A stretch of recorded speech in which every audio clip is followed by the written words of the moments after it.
On you guys, it's Tommy here from Saleslucky, and today I'm going to share with you guys something about the sales landscape.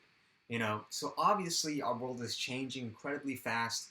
Everything is changing, and sales, I'm sure if you've been in the space, has evolved a lot over the past couple years and couple decades. Okay, and today I'll be sharing with you 3 reasons why sales and marketing have been meshing, and they're going to continue to mesh, and how the top salespeople are really marketers today as well.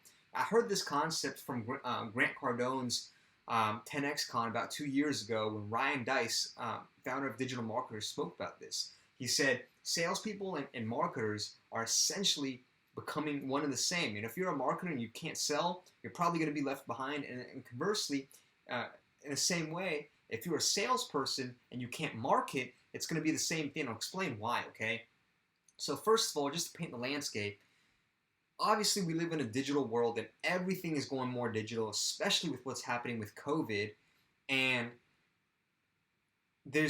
people have just been inundated with notifications, bombardments of tabs being open, notifications from Slack, from Google Hangouts, from Facebook, from Instagram, all of these things, right? We've all been inundated with notifications.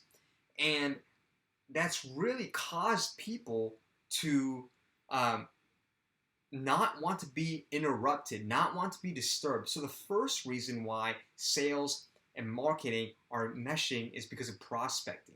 So prospecting has changed in a dramatic way. In my current role in selling B2B sales, selling software, we're currently seeing, and this is what I've seen across the past couple companies I've been at as well, there's been a dramatic change over the last 5 years where prospecting is primarily happening online now. It's not happening through cold calls, and we're seeing way more conversions via email and LinkedIn than via phone. Now, granted, this is going to be different depending on the companies that you're selling to. For example, if you're selling to a mechanic shop or an auto dealership, you still probably could drum up good business with a phone. But if you're selling to tech companies or any of these forward-thinking companies or even enterprise companies where most people don't have office phones anymore, phone calling is not going to be anywhere near as effective as it was maybe 5-10 years ago.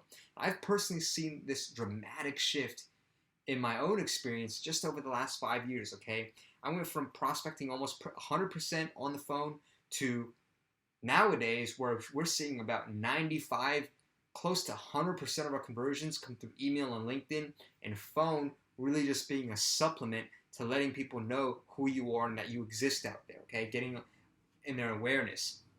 When was the last time that you had an office phone or you know somebody who had an office phone or have a home phone? Like, that's dying. So that's number one, is prospecting. We're seeing way more conversions on LinkedIn and email than we're seeing on phone. And this goes the same with social as well. It's different social channels, okay? Number two is branding. Even as salespeople now, let me back up. There's been an overall trend in society where people no longer want to buy from logos, from these faceless logos. If you think about, on the entrepreneurs of today, Elon Musk, even, Bill Gates, even people like Warren Buffett, you and I both know who these people are. That's because they have a personal brand. When you think of them, you think of character traits or qualities about these people. And more so, society trusts faceless brands less and less. Even Nike pays athletes hundreds of millions of dollars a year to be the faces for their brands. But as we move forward in society, people want to buy more and more from the people that we know, like, and trust. Whether that's people that we follow on social, whether that's people's blogs that we read, whether that's people that our friends have recommended. This is the direction that society is moving to. And even with these large companies like Tesla, these large companies, CEOs understand that personal branding matters more than ever because we as consumers, as people, want to buy from people that we like, people that we know and trust, okay? So even as salespeople, the more you put yourself out there on social, whether it's with a blog or podcast or LinkedIn or Instagram, whatever your channel is, the more you put yourself out there and create good content, it's going to help people. Well, one, it's going to add value to people's lives. And if what you're teaching is true and it's genuinely adding value to people's lives, they're going to develop the trust factor, loyalty, and like you. And guess who they're going to buy from?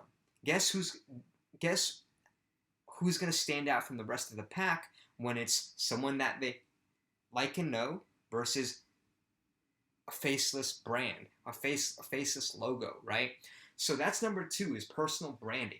And the third point, just driving this point home, is how our consumer behaviors have changed. Everything from buying movie tickets to even dating, finding a partner has gone digital. As a result of that, people have become more and more antisocial, and they don't want to be interrupted.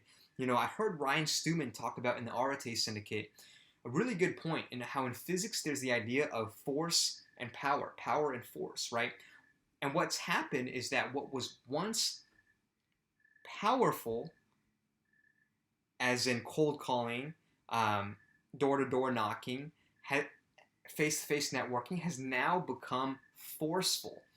People don't want to be interrupted. And what I've noticed is that those tactics work less and less and less.